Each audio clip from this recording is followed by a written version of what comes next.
Good morning to everyone. Call this hearing to order. Let me first thank the witnesses for taking the time and making the investment of your talent for this committee to appreciate the issues that are challenging so many Americans around the country. So I really appreciate you guys being here. Our committee seeks to answer a simple question. How do we make life more affordable for families in South Carolina and frankly, around the country? That is a question I hear all the time at home. How do we make this economy work for families who are already working hard, but too often there's just too much month at the end of the money? Housing is too expensive, food is too expensive, borrowing is too expensive. Everyday life is simply too expensive. A family in Walhalla, South Carolina, trying to buy their first home, a small business owner in Greenville trying to expand, or a senior citizen in Rock Hill, South Carolina, living on a fixed income should not have to wonder whether Washington understands what it means to choose, and I mean this sincerely, to choose between prescriptions or groceries. Affordability is not created by government programs, more red tape, or more spending we cannot afford. Affordability comes from promoting competition, innovation, and opportunity. That is why Senate Republicans have been focused on results that will bring relief to everyday Americans. We are approaching the one-year anniversary of the Working Families Tax Cut Bill, a bill that has put more money in the pockets of Americans who desperately need it. Because of this bill, 97% of Americans received a tax cut this year. 97%. And the people who benefit the most are people earning less than $200,000 a year. Hardworking American families will take home nearly $300 a month more because of the Working Families Tax Cut bill. Let's not forget, every single Democrat in the Senate voted against cutting taxes, which would have led to a $5 trillion tax increase. This committee has already advanced efforts to improve housing opportunity, create clear rules for digital assets, strengthen our markets, and make the financial system work better for everyday Americans. Our 21st Century Road to Housing Act, which just passed the Senate by historic margins. I think it was 85-4 yesterday. Almost nothing happens in the Senate. Nothing happens in the Senate, 85-4. We cut red tape, we are unlocking housing supply and preserving local control. I look forward to President Trump signing that legislation into law. The Genius Act, signed into law last year, established a first of its kind regulatory framework for payment stablecoins, fueling financial innovation in America and creating economic opportunity. The next step is solidifying American leadership in digital assets, in completing market structure legislation, and I'm proud of this committee's work to advance Clarity Act on a bipartisan fashion. Beyond legislation, we also have pushed for better implementation of my Credit Score Competition Act. So millions of Americans who are today credit invisible will have an opportunity to earn the kind of credit scores and interest rates that they deserve by populating all of their information on the credit scoring agencies. And we have supported thoughtful regulatory right sizing that helps protect consumers without driving up the cost of credit. Unfortunately, too many in Washington still believe the answer to every problem is more government. We saw this during the Biden administration. Reckless spending and heavy-handed regulation made life more expensive and made it harder for businesses to invest, lenders to serve their communities, and builders to build. We should be clear, regulations, they have a cost. When Washington makes it harder for a bank to lend, a business to invest, a builder to build, and an entrepreneur to grow, those costs do not disappear. They show up in higher prices, fewer choices, and fewer opportunities for American families.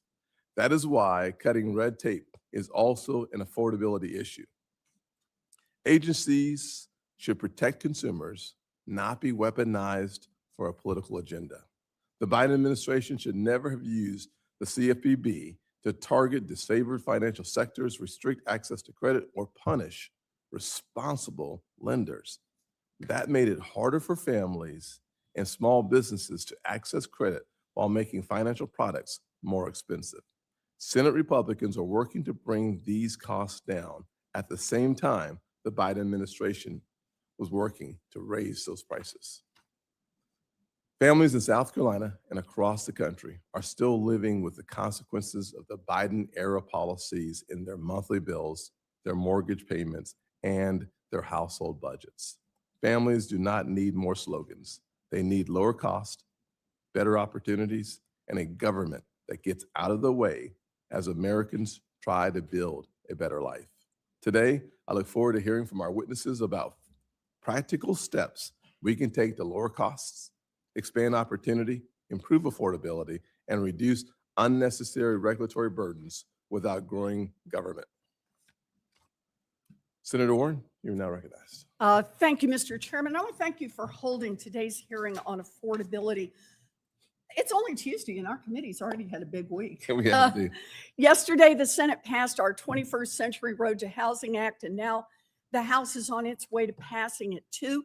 This is the biggest housing bill in more than 30 years. It will help build more housing, bring down costs, and for the first time ever, stop private equity from snapping up homes that families are trying to buy. And your leadership helped make that happen. Our housing bill is an affordability accomplishment that everyone on this committee can be proud of. But it is not nearly enough to offset the economic policies of President Trump and the devastating impact that they have had on American families. So let's set a baseline. When Trump took office, inflation was down to 3% and headed down. The first thing he did was slap tariffs on nearly every item from nearly every country. These tariffs will cost the average American household more than $2,500 this year. Now, the Supreme Court struck down these tariffs as illegal, and the administration has not lifted a finger to give consumers a refund on the very high prices that they pay. Then came Trump's illegal war with Iran, which caused energy prices to skyrocket. The impact of the war continues to jack up costs for every single sector of our economy. Families have spent $43 billion more on gasoline alone than they would have if Trump had never started this war. Trump spent billions to cut renewable energy projects, the kind of energy that would actually lower utility costs.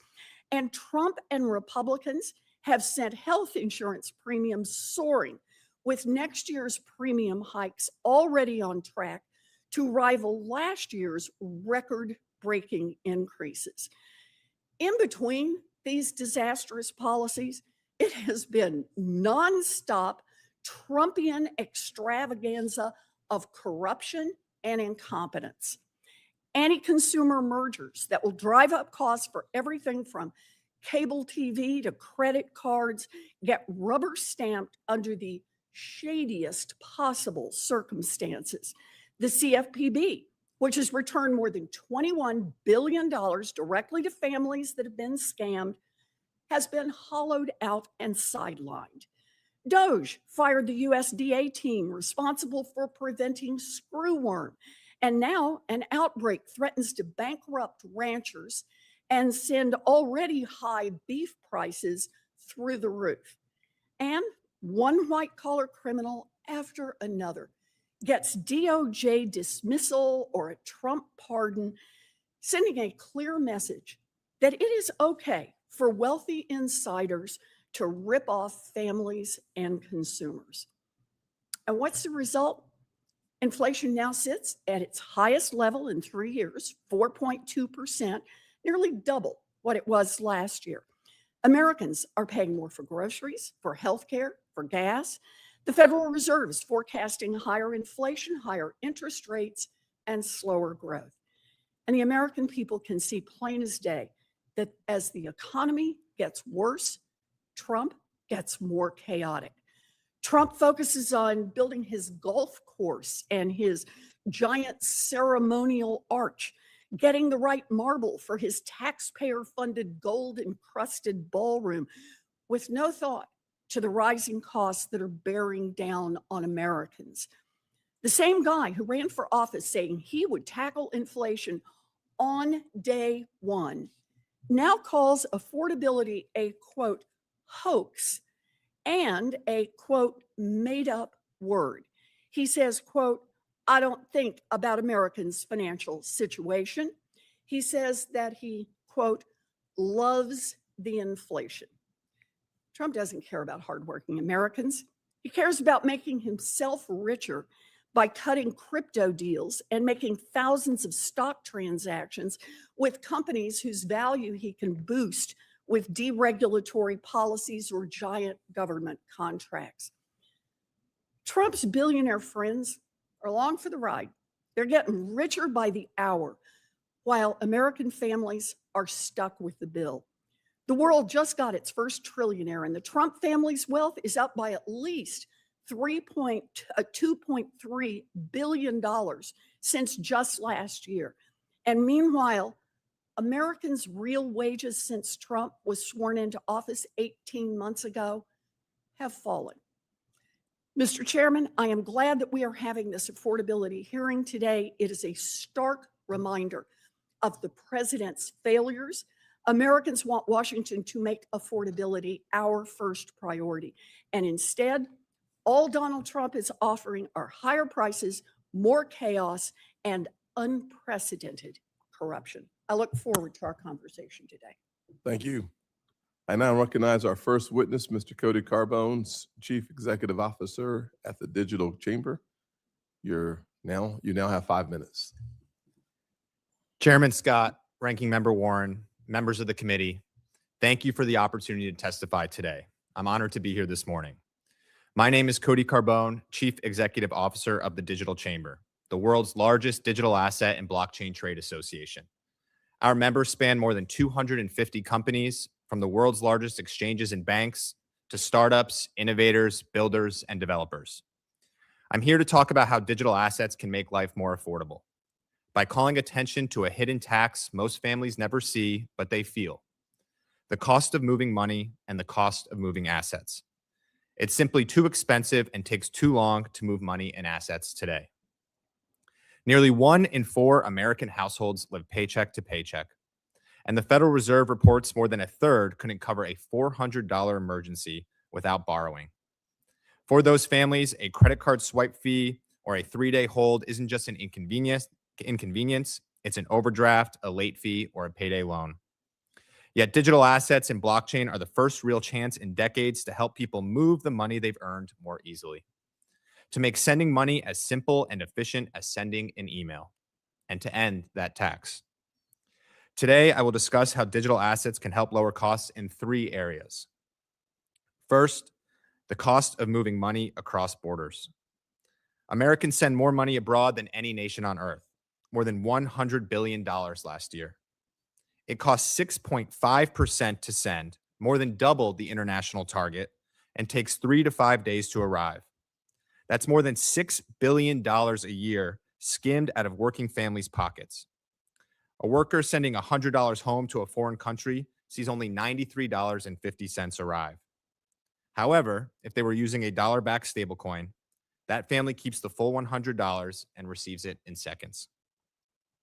The same wall hits the freelance designer in South Carolina, paid by a client in Europe, or a manufacturer in Ohio, paying an overseas supplier, which is why business-to-business payments are already the single largest use of stablecoins today. The rails work, and cheaper cross-border payments make American businesses more competitive. Second, closer to home, more competition in everyday payments. There's real cost embedded in how we pay today, and Americans deserve more choice. A regulated stablecoin is one more option, cheaper to process, settling in seconds, and it's a tool banks can offer too. Under the Bipartisan Genius Act, banks themselves can issue these products. This isn't about taking anything from the system we have. It's letting a cheaper, compliant rail compete so a merchant can pass a discount to customers at the register. And third, the biggest purchase most families will ever make, a home. Today, thousands of dollars vanish into the process of transferring a home. Closing costs of up to 5%, often more than $10,000, much of it just to establish who owns what and to move the money. Tokenization attacks that directly. It records ownership clearly, settles in seconds instead of weeks, and strips out the layers of middlemen who each take a cut. Independent analysts estimate that cut of tokenization can cut transaction costs by 35 to 65%.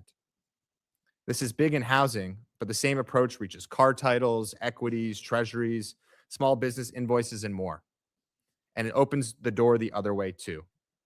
Tokenization provides for fractional ownership, which lets a family own a piece of a wealth-building asset for as little as $1 instead of being locked out like they have for decades. Tokenization is real, it's growing, and the savings are already proven in the institutions using it today. This committee deserves real credit. The Genius Act is working, and finishing the job through the Clarity Act is the best chance Congress has had to set clear rules of the road. Clarity is closer than it has ever been, and I'd urge the Senate to finish it this year. Clear US-based rules are what unlock tokenization for ordinary Americans, keeping this activity onshore and creating good-paying jobs. Because in the end, the cost of moving money and moving assets is real, and it shows up in every household budget. The Digital Chamber is proud of our role in helping Americans shed that burden and working with this committee. Thank you for your time, Mr. Chairman and Ranking Member Warren, and I look forward to your questions. Thank you very much.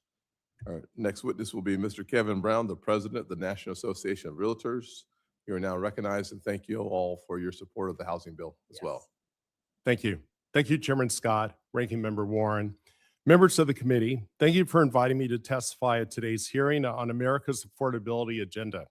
My name is Kevin Brown. I'm the 2026 President of the National Association of Realtors, the largest trade association in the country with nearly 1.5 million members.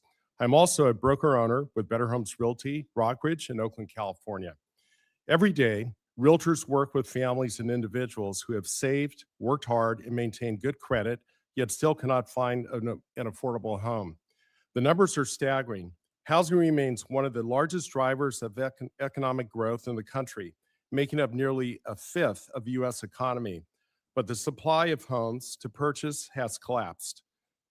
The American population has grown nearly 30% since 1995, yet the existing housing stock has actually dropped more than 25% from 1.58 million units in 1995 to 1.18 million units today. The median annual home price has skyrocketed to over $400,000, and the average age of the first-time home buyer is now 40 years old. This is not sustainable. Thankfully, under the leadership of this committee, meaningful changes are on the way. The 21st Century Road to Housing Act is the most consequential housing legislation in decades. The bill strengthens many existing programs and streamlines others while cutting red tape and removing barriers to housing development.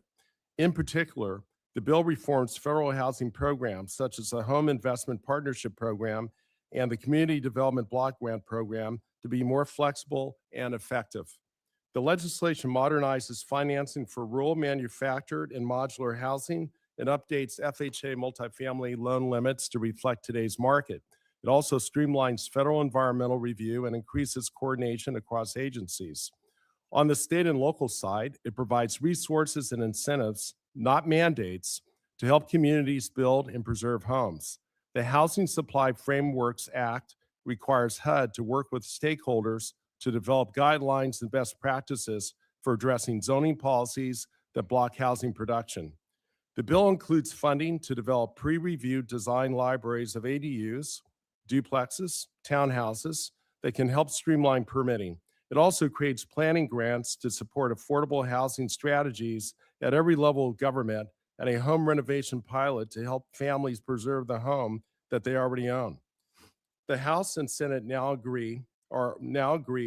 We look forward to this legislation being signed into law, adding to other successful reforms from Congress, such as opportunity zones and low-income housing tax credits. We know the 21st Century Road to Housing Act will have the same meaningful impact, but as we all know, there is more work to be done. We know it will take time to build more homes, but we also need to ensure that communities don't adopt short-sighted, quick fix things to address affordability. In my home state of California, we have seen policies that do more harm than good. While solutions like rent control may be popular, the on-the-ground results only water down personal property rights, discourage more development, and push mom-and-pop housing providers from the market. Property ownership works best when property rights are strong. That's what allows consumers to build and protect equity, the foundation of long-term wealth. While rent control may be seen as a way to protect tenants, in practice, it limits housing opportunities and makes them more expensive. This is why it's critical that the federal government take the lead in meaningful, lasting solutions. Realtors look forward to working with Congress on additional reforms and policies such as More Homes on the Market Act, a bipartisan bill that would double the capital gains exclusion threshold on a primary residence for the first time in nearly 30 years, while adjusting the caps to reflect future inflation.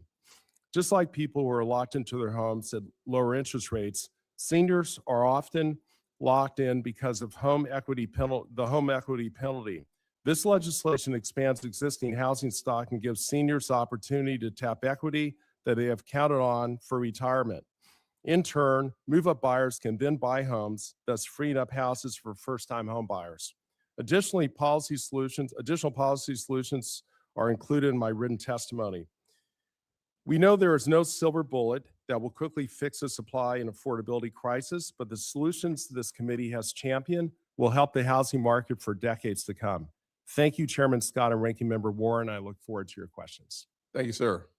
Next, we'll hear from Dr. Morgan, President of the Century Foundation. You are now recognized. Chairman Scott and Ranking Member Warren, thank you for inviting me to testify before the committee today. As a public policy think tank dedicated to improving the lives of all Americans, the Century Foundation has been acutely focused on how rising costs are affecting working families.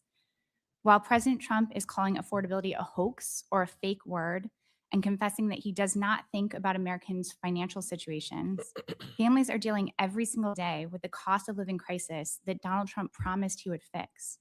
From his first days in office, President Trump has gone back on his campaign promises, layering one price hike on top of another. Starting on so-called Liberation Day last April, the Trump administration set off a series of tariffs that have cost American consumers an average of about $1,700, increasing prices on a wide variety of must-have items, from groceries, clothing, and school supplies to building materials and electronics. The Trump administration and Republicans in Congress then pushed through massive tax cuts for the wealthiest Americans, paid for by increasing the cost of healthcare, higher education, energy, and food for ordinary families. While the wealthiest Americans got a boost, those tax cuts for the ultra-rich cost the lowest income families about $1,200 a year. In fact, any benefits that average families may have seen from Trump's tax plan were completely wiped out by a war with Iran that is keeping gas prices at nearly $4 per gallon and has cost families an estimated $100 billion to date. On the Trump administration's watch, some of the biggest expenses for ordinary families have become even less affordable. New car prices hit record highs, health insurance premiums have spiked, home prices rose again this last year, and rent and mortgage payments both remain alarmingly high. And prices are only one side of the equation on affordability. Wages are the other. Since returning to office, the president has directly cut the wages for home health workers and farm workers, wreaked havoc on the agencies responsible for ensuring that workers can exercise their rights, and in 2025 ushered in the worst year of job growth since 2020. The cumulative impact of these policies has been disastrous for working families. Our research shows that half of Americans report skimping on healthcare services or taking on debt to deal with their rising healthcare costs. Half have had to tap into savings to meet their day-to-day expenses. In one survey, 1 in 3 respondents reported that they or someone in their household has skipped meals to save money in the past year. Americans are increasingly forced to use debt to make ends meet, but high-cost loans are pushing families further over the edge. Outstanding credit card balances stand at around $1.25 trillion, with delinquency rates of more than 13%, the highest level since the Great Recession. Student loan delinquencies have also shot up under the Trump administration from nearly 0 to about 25%.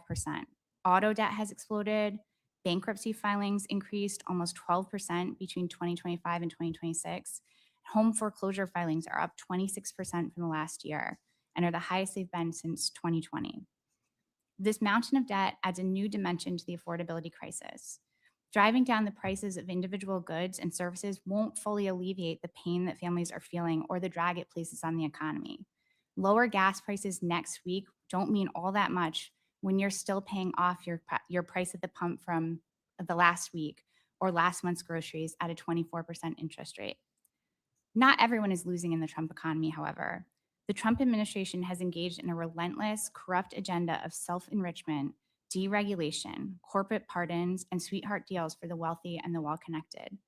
Some of the beneficiaries are represented here in this room, like the banks that continue to derive excess profits from overdraft and credit card late fees that cost consumers $15 billion a year. This committee has the power to advance legislation that would help save Americans billions of dollars. I applaud you all for starting with housing, an area of critical need. And I saw this morning that Senator Warren and Senator Moreno are working to save Social Security as well. But with 110 million Americans unable to pay off their credit card balances each month and banks tucking massive profits into historically high interest rates, there is much more to be done. The affordability crisis is not a hoax. It's a backbreaking reality for the vast majority of Americans. This committee must take action to address it. And I look forward to your questions. Thank you. Thank you, ma'am. We'll now hear from Ms. Lindsay Johnson, the Community Bankers Association. Thank you. Chairman Scott, Ranking Member Warren, and members of the committee, thank you for the opportunity to testify. My name is Lindsay Johnson. I'm President and CEO of Consumer Bankers Association, the nation's only trade association exclusively focused on retail lending. For as long as there's been an American economy, banks have helped families and small businesses build within it. That work often begins with something simple, safeguarding a paycheck, and it grows from there. Banks take deposits and put them to work in communities, helping consumers establish credit, finance an education, buy a car, purchase a home, or start or expand a small business. For millions and millions of Americans, a credit card or a small loan can take a family from credit invisibility to financial opportunity. The same is true for small businesses.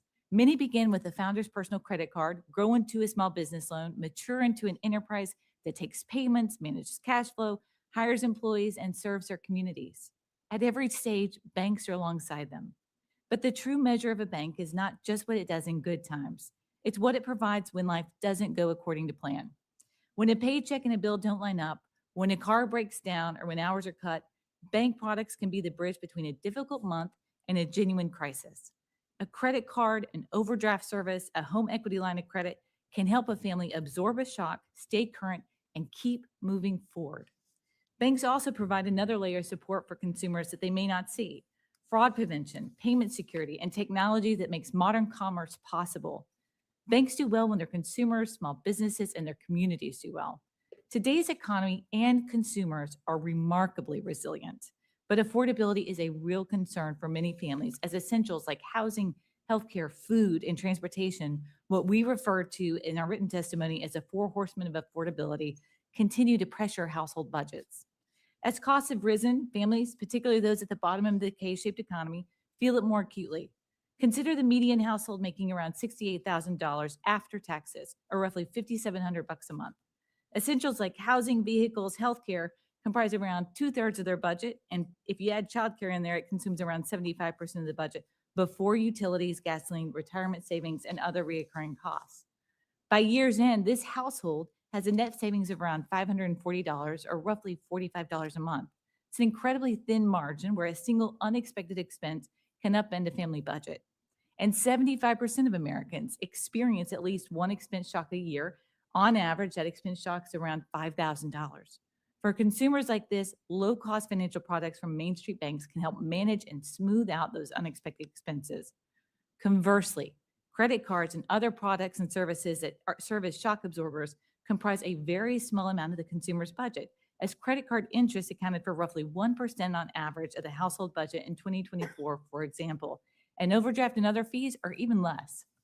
Congress, this committee, and the administration deserve credit for advancing solutions focused on core sources of affordability challenges, including pending bank capital rules that are going to enhance banks' abilities to lend, bipartisan work on housing expansion and supply, and support for small business lending.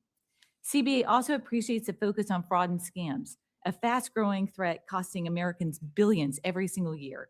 Combating it requires stronger coordination, accountability, law enforcement engagement, and more engagement across technology, telecom, and non-bank marketplaces. As policymakers consider additional solutions, it is so critical to preserve the financial tools that help families manage those unexpected expenses. Quick fixes like credit card rate caps may seem appealing, but they simply reduce access to credit, and they make it harder for consumers who need it most to access that credit, and instead pushes them to less regulated alternatives. A better approach, detailed in my written testimony, is to address affordability challenges at their source while maintaining responsible access to credit. Banks cannot solve structural affordability and income challenges alone, but we can and do help families manage through it, ensuring access to essential credit and liquidity in a competitive and sustainable way. The last 6 years have presented some of the most unprecedented challenges to the economy and consumers in modern history. Yet banks' role to support consumers and small businesses during this time led to much greater resiliency for families, for businesses, for communities, and the broader economy, as banks were the driving force in the fastest post-pandemic recovery in modern history. Banks will continue to serve as foundational partners in American life and will support stability and help families achieve their own American dream. Thank you again, and I welcome your questions. Thank you very much. Each member of the committee will have an opportunity to ask questions of any of the witnesses for up to 5 minutes, and then we'll move on. I'll start. One of the things I said during my opening comments was that because of the Working Families Tax Cut bill, 97% of Americans saw their taxes go down, and the focus of those tax decreases were on people making less than $200,000 a year. 100% of Democrats voted against the tax cuts for 97% of Americans. $5 trillion is just a mind-numbing amount, but $250 a month is something I can understand. Giving Americans $250 additional dollars because of our Working Families Tax Cut bill that showed up in tax returns, an increase on average of 11%, is just another way the Republican majority is working on behalf of the American people, making 2026 the year of affordability, working in the right direction. I'd also add to that, comparisons matter. The contrast between the Biden administration years, where the average family was losing more than $1,000 of purchasing power a month, and inflation got as high as 9%. And oh, by the way, don't forget, gas prices, June of 2022, $4.88 a gallon on average. On top of all of that, one of the most oppressive regulatory environments in modern history brought to us by the Biden administration. Digging out of that hole has taken time, without any question. And when I think about the regulatory burden put on top of the average person in this country, I think about the regulatory options like Basel III, an initiative coming to the table that fortunately and thankfully we were able to dodge that really devastating bullet to the American people. Now, most people may not be as familiar, Lindsey Johnson, as you are with the Basel III provision. Let's talk about that for a few minutes, because my understanding is the more money you park on the sidelines, the fewer dollars you have for first-time home buyers, starting a small business, purchasing a car, and you add on top of that one regulatory option, another one through the CFPB, spying on businesses, looking for ways to bring more onerous pain into the lives of just working class small business folks trying to make their ends meet. That regulatory pressure on top of the economic uncertainty created an instability that I'm not sure that we fully appreciate or have absorbed completely. Thoughts, Ms. Johnson? Well, I'll start with your, the conversation around Basel and just capital proposals and regulatory burden generally.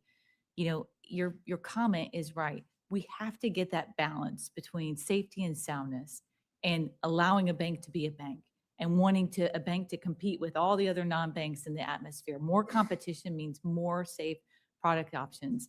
And what we saw before under the Basel III proposal that was released in 2023 was something that outstripped even international standard. It would have made U.S. banks far less competitive, push banks outside of certain lending segments. And mortgage, you know, banks are already a much smaller portion of that market than they were before. The more we can get that competition in the marketplace, the lower cost will actually lower, because competition, that's what it's there for. So that's one example. And then I would say on the CFPB, look, the CFPB, we need a CFPB that's credible and durable and stable. We need a CFPB that does a true cost benefit analysis, a rigorous cost benefit analysis to understand how the rules that it's writing are actually going to impact consumers. And oftentimes, whether it was credit card late fee or overdraft, they simply overlooked it. Consumers were going to lose access to these products by their own admission on credit card late fees. 74% of people were going to see their costs go up. And that small portion of people who are frequent late payers would see some benefits, but they didn't take into account that their credit score was going to be hurt long-term, driving their costs up. We've got to do a better job of having an honest conversation that's apolitical at these agencies so that we can really drive cost savings to consumers. With my time that I have left, with just only about 30 seconds, because I'm the chairman, so I can't tell time. Mr. Brown, you said that you have more solutions in your written comments. In about 15 seconds, could you provide us with one solution you think would make housing more affordable that you haven't heard so far? Sure. More Homes on the Market Act, which is also a bipartisan bill before Congress, provides for a doubling of capital gains. The capital gains exemption from $250,000 and $500,000 for a married couple to $500,000 for a single person, $1 million for a married couple. That would free up. There are people on the sidelines right now just waiting because they either don't want to pay the tax or can't afford to pay the tax. And so that would free up inventory. You don't have to put any shovels in the ground. There would be instant inventory into the marketplace where buyers would come in, buy the property, which would free up some housing also for first-time home buyers. So Thank you. and thank you for your work on that, by the Perfect. way. I appreciate Thank that. you. Thank you, Mr. Chairman. You know, I'm really glad that we are holding a hearing about President Trump's affordability agenda, and I am glad that my Republican colleagues don't seem to agree with President Trump's claim last week that, quote, affordability is a fake word made up by Democrats. In fact, I want to ask our witnesses about that. So raise your hand if you agree with the president that affordability is a hoax made up by Democrats. I'm giving you time here. Okay, no hands up, and I assume that means none of you, Democrats or Republicans, agree with President Trump that the affordability crisis facing American families is a hoax. And that seems right to me. You know, President Trump's agenda has driven up costs so that families are putting more of everything, from groceries to gas, on their credit cards. Trump's own top economic advisor, Kevin Hassett, recently bragged that, quote, credit card spending is through the roof. He's right. Over 100 million Americans have credit card debt now, many of them putting groceries and gas on their credit cards just to be able to make it to the end of the month. And delinquencies are at the highest level since the crash of 2008. So let's talk about affordability. In January, President Trump promised to cap credit card interest rates. He politely asked the biggest banks to put in place a 1-year 10% cap by January 20th. Now, Ms. Johnson, your organization represents some of the biggest banks in the country. We are more than 5 months past Trump's January 20th deadline. Which banks have implemented the 1-year 10% cap on credit card interest rates that President Trump promised to deliver? So thank you for the question. There's a couple of things I'd love to say. One, banks offer 0% APRs today. I'm sorry, I had a specific question. Donald Trump told the banks that they should lower their credit card interest rates to 10% by January 20th. He said that's what he would deliver for the American people, promised it to everyone in America. And I just want, which banks have actually lowered their credit card interest rates to 10%? Can you give me their names? There are definitely options that are low cost APR I'm sorry, which options. banks have lowered the their problem credit is card interest if- rate to 10%? Are there any that are at 10%? Can you name one? I can tell you that there are options today. Can you available. They name don't have a one cap at bank 8%. that but they has will offer. lowered its credit card interest rate as President And Trump no bank wants politely to cut off asked? credit to Has there been people one? with below 800 Has credit there scores, been one? including advocates Has who there say been if one? One? there are options in the marketplace for sure, but So not a single one has followed through on what President Trump told them to do.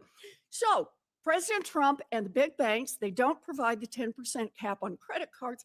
Ms. Johnson, how much more have Americans paid in interest on credit cards than they would have paid if the cap the president promised had taken effect? What's the number? so again, I want to go back to the What's rate the card. number? The rate, so we have not done that calculation. I'll but I bet you do haven't want- done I that do want to- calculation, but here's the thing, I I can- have. sorry. It's $57 billion in credit card interest rate above 10% that of Americans have paid since January 20th. By the way, if you just do the math, that's $368 million a day. Now, President Trump promised he was going to make banks lower credit card interest rates for families by January 20th. And so far, families have been paying $368 million a day for Donald Trump's broken promise. Now, we know that families have less money to spend and are falling behind on their bills thanks to Donald Trump's economic policies.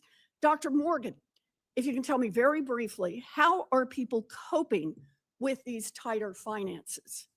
I mean, families are really struggling. As I said earlier, 1 in 3 are skipping meals. They're skipping medications that are prescribed by their doctors. They're skimping on healthcare services, and they're turning to debt. I think it's important to know that's a both and, right? We're seeing people both cut back on the things that they need to live their lives and also put their expenses onto high cost debt, both credit cards, buy now, pay later, paycheck advance loans.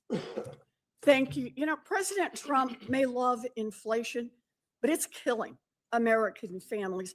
Congress needs to work together to fix the president's failed economic agenda and to make life more affordable for all Americans. Thank you, Mr. Chairman. Thank you, Mr. Chairman.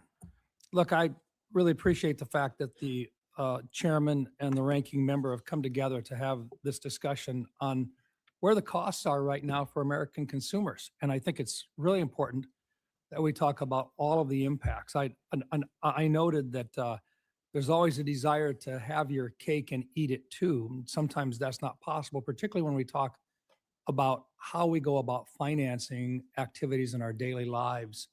I'm just curious, Ms. Johnson, you represent a lot of banks that issue a lot of credit. How many people today have credit cards in America? Couple hundred, actually almost 282 million people have credit cards. I will say, 282 million people have credit cards today. Can you imagine not having credit and being able to survive in today's digital economy? I'm just curious. Can you, we use them to get on an aircraft, but we also use them to literally do digital shopping, anything over the internet at all. Telephones we pay for with a credit card in most cases. Just thinking back about this thing here, one of the greatest threats to a lot of people being able to survive on a day-to-day basis is if they couldn't get credit. What would happen? I'm just curious. I think the president really wanted to find a way to try to suggest that he wanted the marketing side of things to be able to be incentivizing and to offer people low interest rates. But a lot of credit card companies offer 0% interest rates for short periods of time. Can you talk a little bit about what would happen if and I presume you've done the work on it because you represent the banks that really issue these cards. What would happen? What would be the impact if government were to step in and artificially say, you have to have an interest rate of 10% less or less on credit cards? What would happen to the number of people that would have availability of credit cards today? So it's such an important question, and it's the right question, because ultimately it's the best way to make sure that someone only with an 800 credit score has access to credit. You said what? Only people with an 800 credit score would have access to credit. So or a 10%. how many people have, or how many people don't have an 800 credit score today out of those hundreds of millions of people that have credit cards? It would restrict credit for around 75 to 80% of the current market. We 75 to anticipate 80% that of would the, be around I'm sorry, but say that 150 million. 75 to 80% Yes. of the current credit card holders? Yes. And how would that happen? What would they simply lose them on day one, or what would happen? It would be fairly quick. It would be fairly immediate, because ultimately risk-based pricing allows issuers, and there's 4,000 plus issuers that compete for consumers' business every single day, to go out there and make sure that consumers have access to this necessary liquidity and source of credit in a very sustainable way. You can't do that for free. And part of this is making sure that we have plenty of options. And you mentioned the 0% balance transfers. There were 60 billion in balance transfers last year in 2024 alone.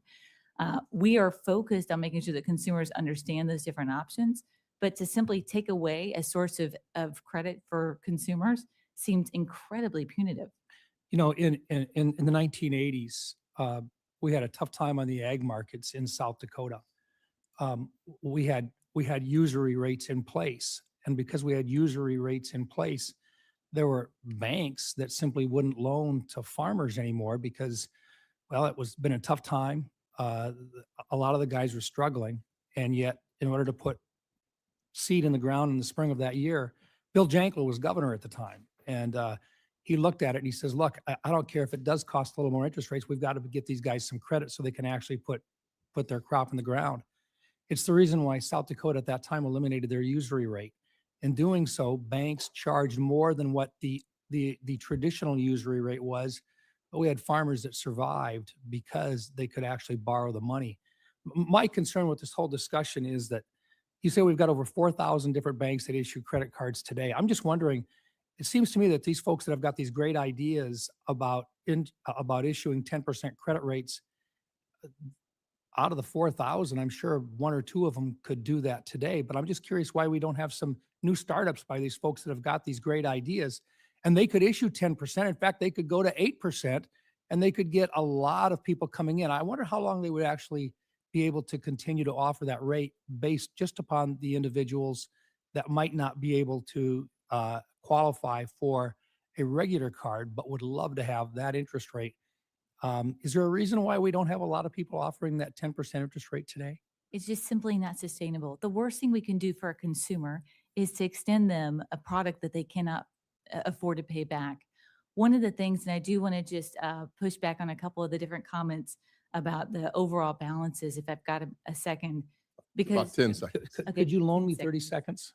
I loaned myself 30, so Thank you. not much to do there. one of the most important things to understand is that through the pandemic, over the last 6 years, really 8 years, 40 million new people came into this market. So when we talk about balances being $1.2 trillion, that's because we've got a lot more people who had access to this very important source of liquidity.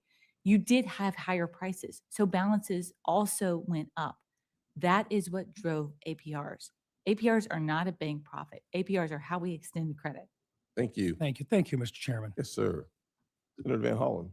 Thank you, Mr. Chairman, and thank you for holding this hearing. I think it's indisputable that families all over the country are seeing prices and costs go up. In President Trump's first year, families paid $310 more for groceries than they did in 2024. They paid $110 more in electric bills than the year before. Now, I think we all recognize that the economy is complex and price increases cannot always be attributed to the policies of the president or administration. In this case, it's pretty clear they can be. Because of the president's tariffs, families have paid $1,700 more in tariff costs. Gas prices are up 40% thanks to President Trump's catastrophic war in Iran.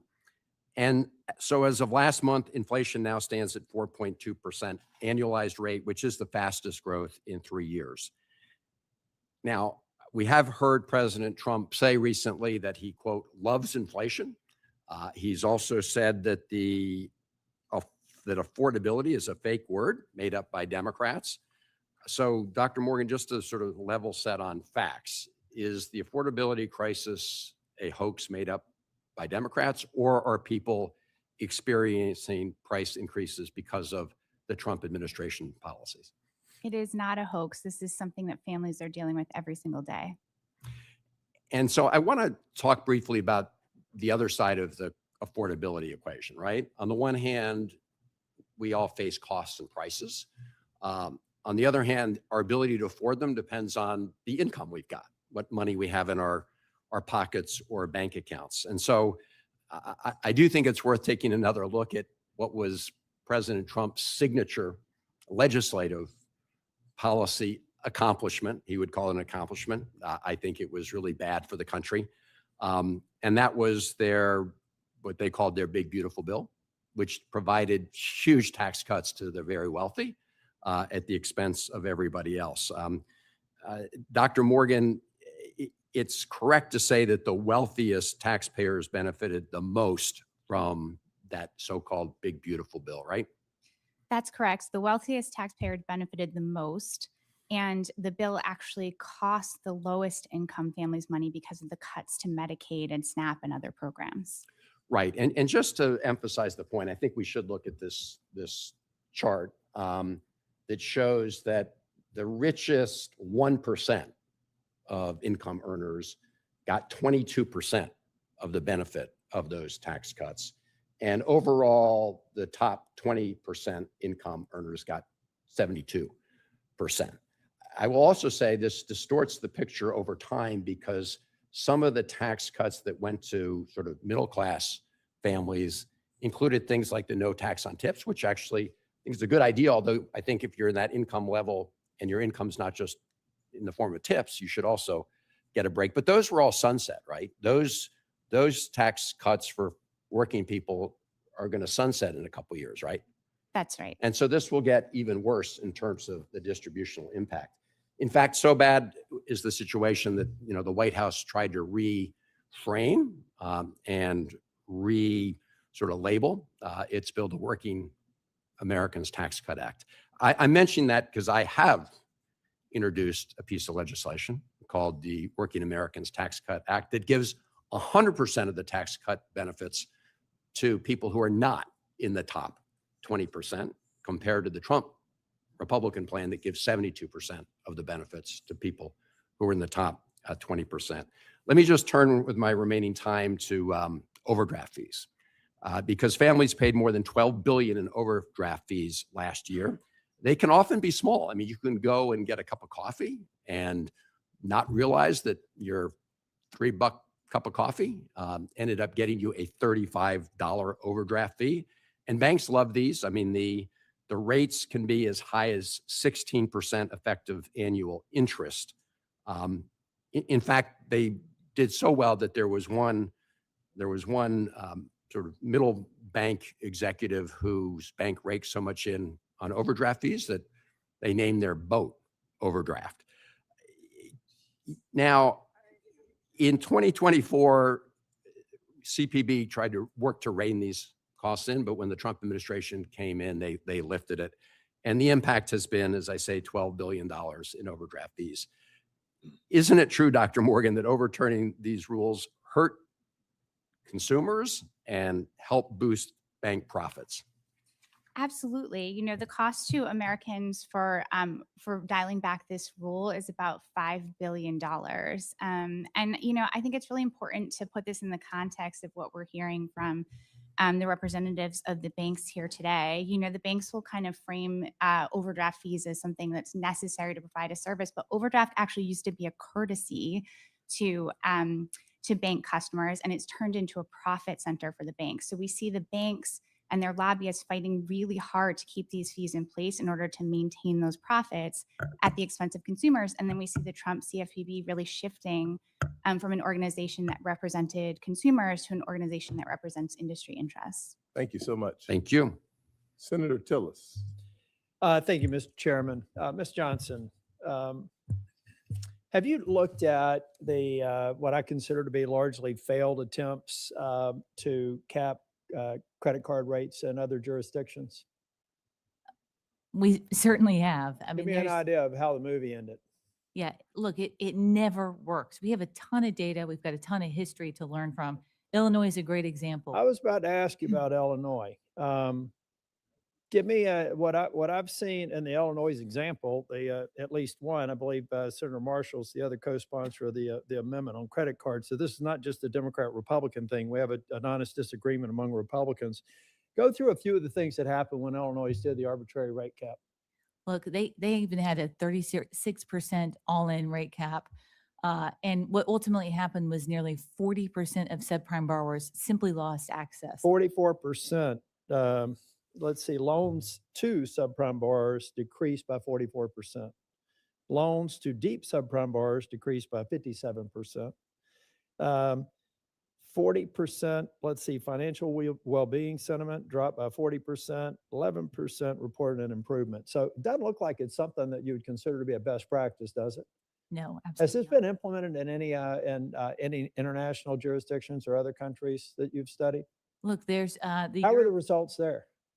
again, Remarkably similar, right? terrible. It's like, my God, I mean, you know Time and how time this again, it movie's just gonna doesn't end. work. It I works don't exactly care which release it is, whether it's Toy Story 1 or Toy Story 5. You know, it's, my God, it's not going to end any differently.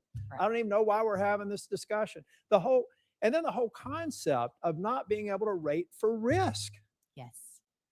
in Risk-based anything. pricing is so important. I mean, to the you're ability helping to people expand from access. themselves. I get that it used to be an overdraft fee, used to be a courtesy. And you know what? But last time I checked, a lot of the banks still give you 1 or 2 passes. But when it becomes a chronic problem, at what point are you expected to actually know how much is in your bank account before you write a check? That's what this is. It's nothing more than that. It's financial literacy. I'll put money into financial literacy. I'll put money into real-time, don't write this check because you're about to get money and you've gone over the customary limit that banks will actually write off. Everybody's talking about like banks get you, it's a profit center. I don't know of any bank that doesn't give you a forbearance on the first 2, 3, 4, 5 overdraft fees. But folks, at what point do you actually have to own responsibility for a bank account? I mean, to me, it's that simple, but maybe I just don't get it. We talk about affordability as if it's something new. And that's bogus too. Affordability is always a problem, folks. It's just a matter of where it is on the margins. I've said this repeatedly in this committee. I know when I had an affordability problem, it's when we weren't living in a house anymore. We were living in a trailer. And I saw the overreach of regulatory and environment, and the Carter administration put me back in a trailer park because they were well-intentioned but poorly implemented policies. Every time we try to artificially gloss over some of the problems that we have here with financial literacy, making sure that people really understand to spend within their means, government tries to help me out, and I'll be damned if it's not the times it sends me back into that trailer park. When we start paying attention to the people who are really on the bubble, and I'll tell you right now, we got a real problem because we got some rich people making a lot of money, but we've got some people on the bubble that are hurting. And instead of talking around all this stuff and coming up with all these artificial constructs that have been empirically proven to fail, point to one. And in fact, I've got a minute left. If somebody's got an example of one of these arbitrary rate caps that have worked, I will yield my time and you can explain it to me right now.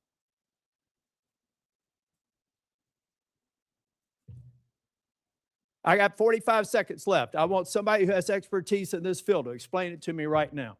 So When did it succeed? I've got a list of failures. All I've asked was a simple question.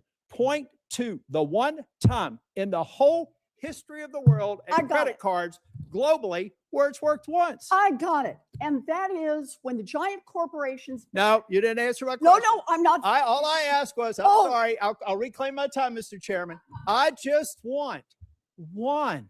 I'll go for a second round if somebody needs more time. One example have of where one this example. precise policy worked. I have It's one going to be a example. short discussion. As a matter of fact, I've got 5 seconds left now, and there's still no one here that's going to be offering up one I'm successful here. example. My time has expired, Mr. Chair.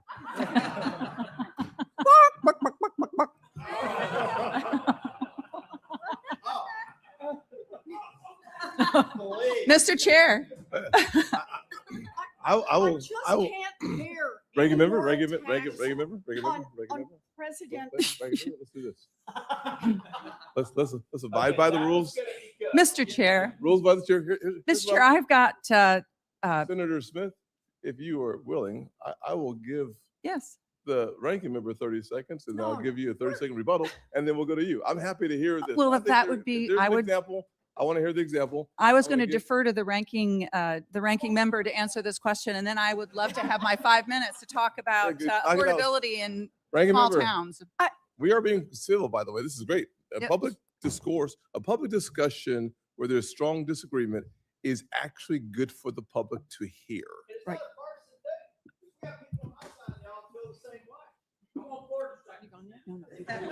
Okay.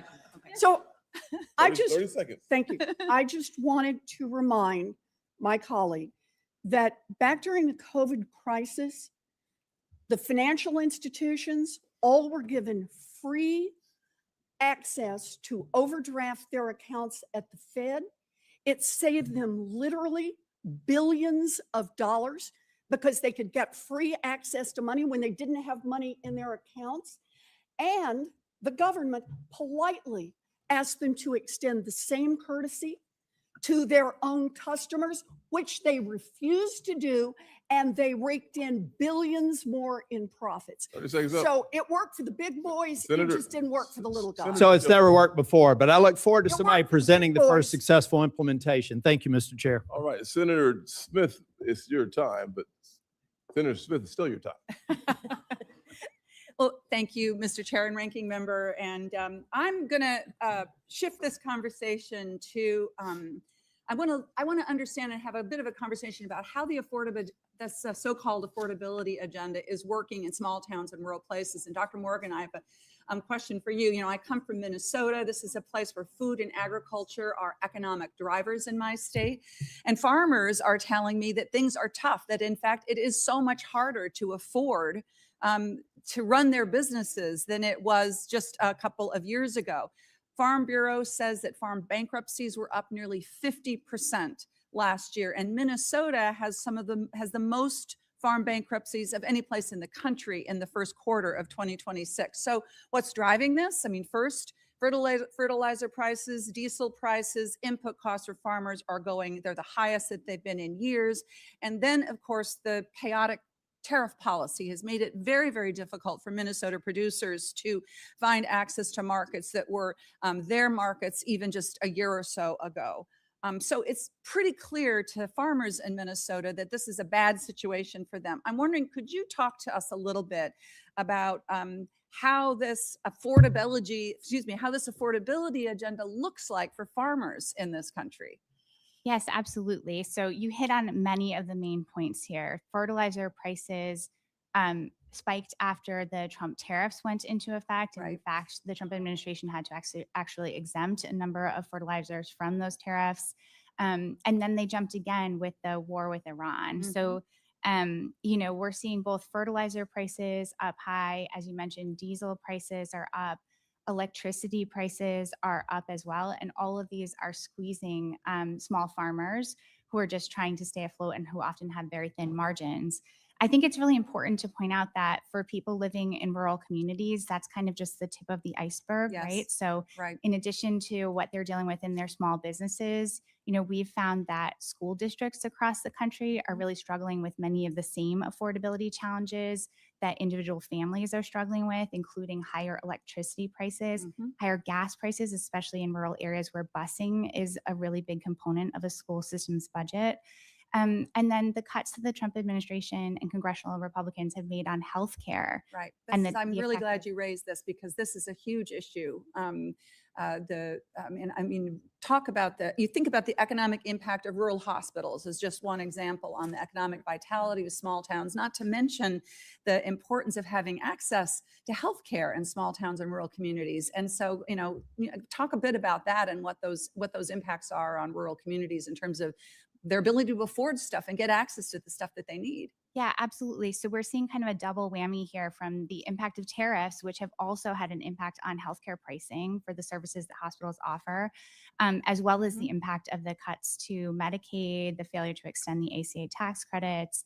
And so, rural hospitals are the ones that are being hit the hardest. And what we're seeing is that they're pulling back on services. So people are having to drive farther and farther to get access to really basic services like emergency services or maternity health. So it's turning into a really big crisis. It's the kind of situation where people can really feel the affordability crisis every time they try to get a doctor's appointment or seek emergency services. And so I want to just take a minute also to talk about the impact on food. So first, you've got the question of what is the residual impact on global food prices with the lack of access to fertilizer that's happened because of the Iran war and what that means about food prices going up potentially as we get into the second half of this year. And that'll, of course, have an impact on all communities, not just rural communities. Could you address that?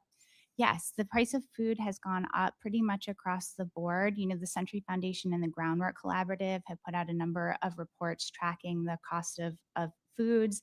We typically tie them to holidays. So you see the cost of hams going up, the cost of hamburgers going up around Memorial Day, Halloween candy. So you have this kind of rise in price that we're seeing people, and I know the CBA alluded to this, putting onto their credit cards. But we've also had this enormous dialing back of SNAP benefits. Right. So 4 million people have lost access to SNAP benefits and are, really struggling to find food, which is where we see these findings that about 1 in 3 people are actually skipping meals in order to try to endure this affordability crisis. And if you add on to that the so-called One Big Beautiful Bill included this big cost shift onto counties, many of them red counties, who are now having to pay for more of those SNAP benefits that they did in the past. And that's putting a huge pressure point on county budgets and is forcing counties to think about additional cuts to SNAP, which is also going to make it that much harder to afford your life in small towns and rural communities. Thank you, Mr. Chair. Yes, ma'am. Senator Kennedy.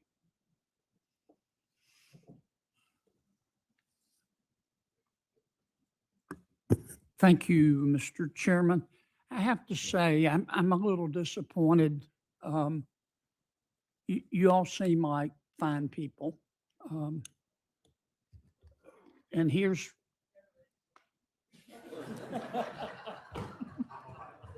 and Mr. I can't see Mr. Carbone, you seem to be here to promote cryptocurrency. I love cryptocurrency, but I don't think that's the problem with our economy. Mr. Brown, you're here to promote realtors. I love realtors, but that's not going to solve our economic problems. Ms. Johnson's here to promote banks. I love banks. Dr. Morgan is here to bash Trump without telling us that she formerly was part of the Biden administration and worked for Mr. Chopra at the CFPB, and that your policies caused inflation to go to 9%. I think that those would have been relevant things to tell us. I guess you thought we were going to look up your background. Can we agree that the problem of affordability is the prices are too high? Duh. Does anybody disagree with that? And prices are too high because of inflation. Does anybody disagree with that? And inflation, despite Dr. Morgan's political beliefs, is not just a Trump problem, it was a Biden problem, was it not? Okay, so here's my question to you. Let's start with you, Ms. Johnson. How do you get prices down? That's what we're here for. How do you get prices down? Well, we think a lot of the things that you all are doing, focusing the committee on the sources. Tell me how to get prices down. You increase supply and you make sure you cut the red tape. You increase supply, okay? Some people want to talk about deflation. If you believe in deflation, as we see it in the world today, you need to change your meds. China's got deflation. How's it going for them? They've got about a 20% unemployment rate for their young people. The only way out of the inflation is to grow our way out of it. Am I wrong? You're going to have to increase our economic growth, not at the top line, but so people feel it. You're going to have to increase wages. And to do that, do you disagree with Mr. Brown? We're going to have to grow the pie. Right or wrong? Well, Senator, first of all, I'm here to support homeownership. In supporting homeownership. No supports disrespect, but realtors. whatever. I'm sorry if I offended you. How do you think we can get out of these high prices? Otherwise, I mean, you can try to go, promote deflation, get ready for 10% unemployment. Okay. Then Dr. Morgan's really going to be bashing us. Okay. Tell me how we grow our way out of it. I don't see any other way to deal with inflation. I think but to grow people's wages. I think that we increase inventory. We reduce zoning restrictions. We do a lot of the same things that are And in how the are you bill, going to in this bill. increase inventory? By Who holds the inventory? Businesses. You're going to have to stimulate the economy and help businesses to grow, aren't you? Well, I come from California, which is ground zero for the lack of housing affordability, and it's a little more complicated than Okay, that. I don't think you want to answer my question. Ms. Johnson, aren't we going to have to grow the economy and therefore increase wages in order to help people deal with the inflation? If I'm wrong, tell me. If there's a better way, tell me. I think growth has been a key driver. Consumer spending continues to be strong. It's what's driven us through one of the most tumultuous times that we've been through, including bringing, historic high inflation. We also do need to address prices. And I think the Fed's focused on it. Price stability has got to be key. Okay. Yeah. So we basically we're free enterprise in America. We're basically, to grow the economy, you've got to stimulate businesses and try to direct labor to share in the growth. Is that right? Yes. Okay. Dr. Morgan, are you a Democratic Socialist like your colleagues? No. You're not? Do you, I noticed that y'all's new policy is to create a 4-day, 32-hour work week with no loss in pay. Where are we going to get the money to do that? That's not my policy. You don't think we ought Familiar to do with it. that? I'm sorry. You think we ought to have a federal jobs guarantee? I think a federal jobs guarantee is a good idea, yes. Oh, you do? Okay. How do you think we're going to pay for that? Fair? You believe in the Easter Bunny, do you?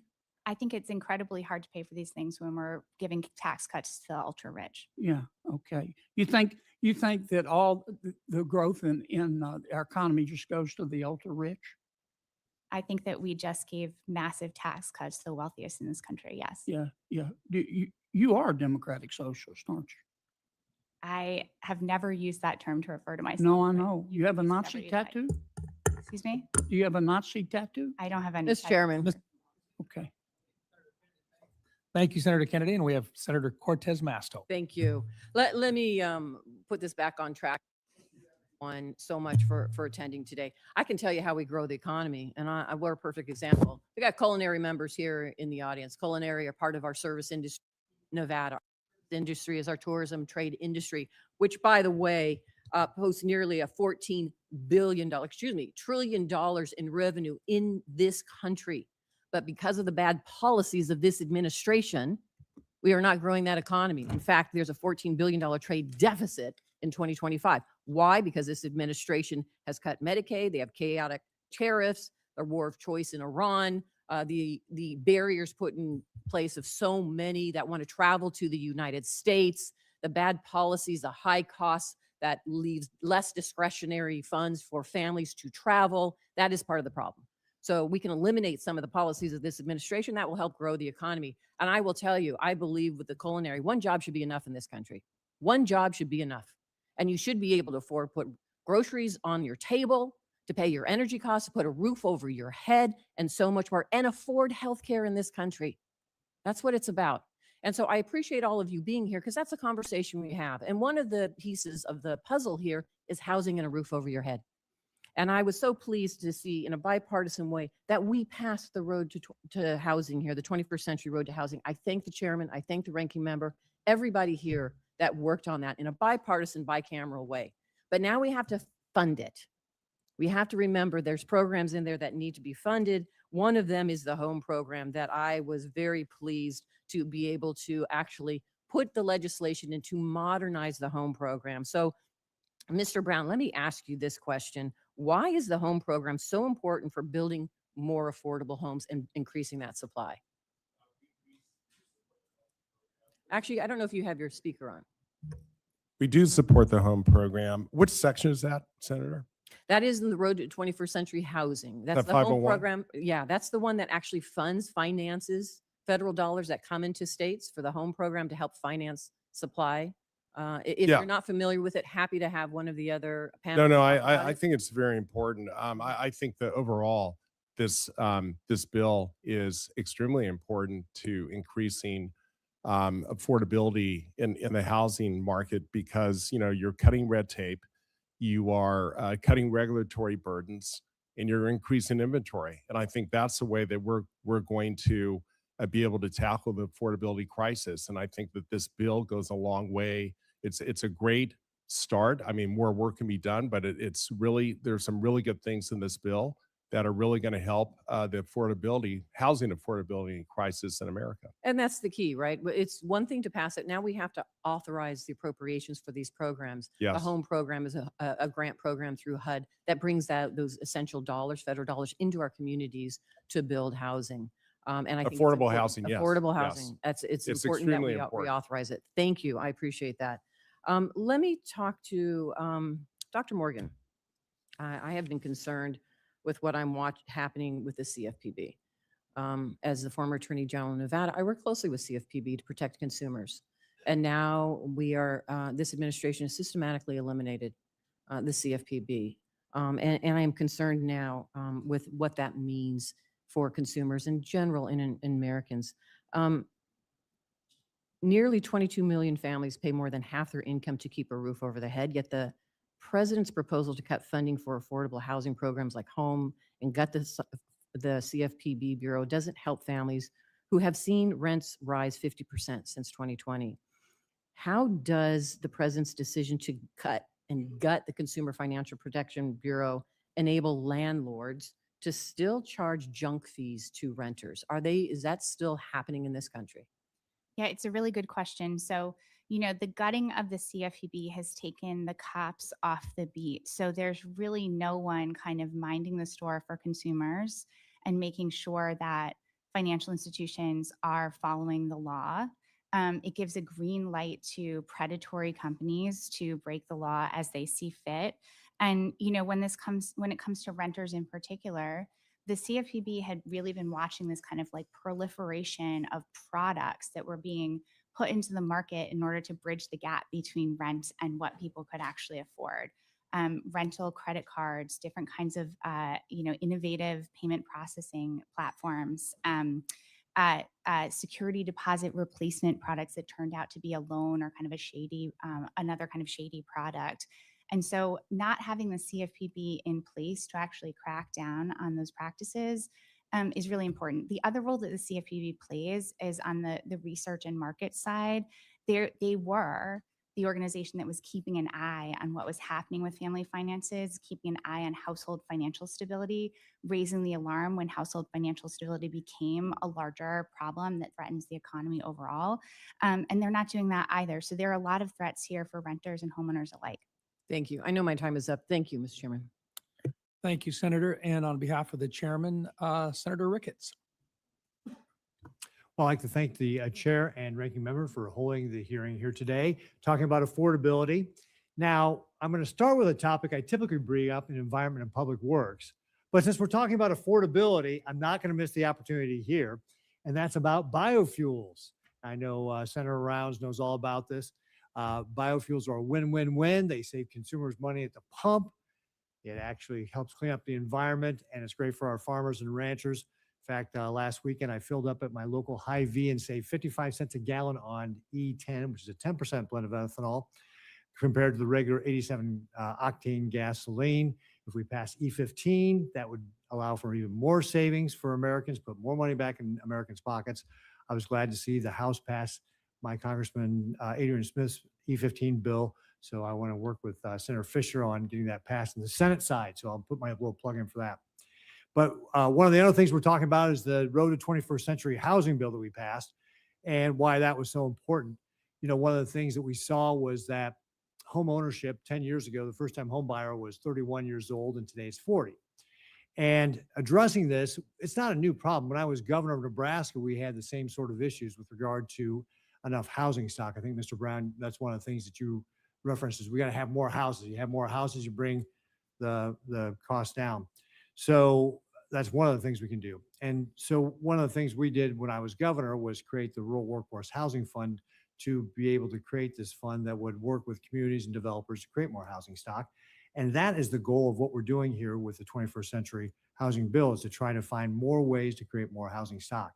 So working with Chairman Scott and the rest of the banking colleagues here, we're working on making housing more affordable for Nebraskans. The House passed its bill. We voted on ours. I've put a number of common sense 21st Century Road to Housing Act bills into this so we can build more homes.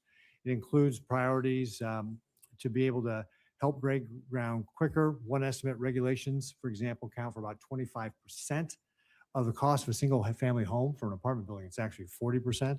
It's even more. This is burdensome and duplicative regulations that add to the cost of homes, but also extend out project pipelines. The longer it takes to build a house, the less available those units are going to be as well.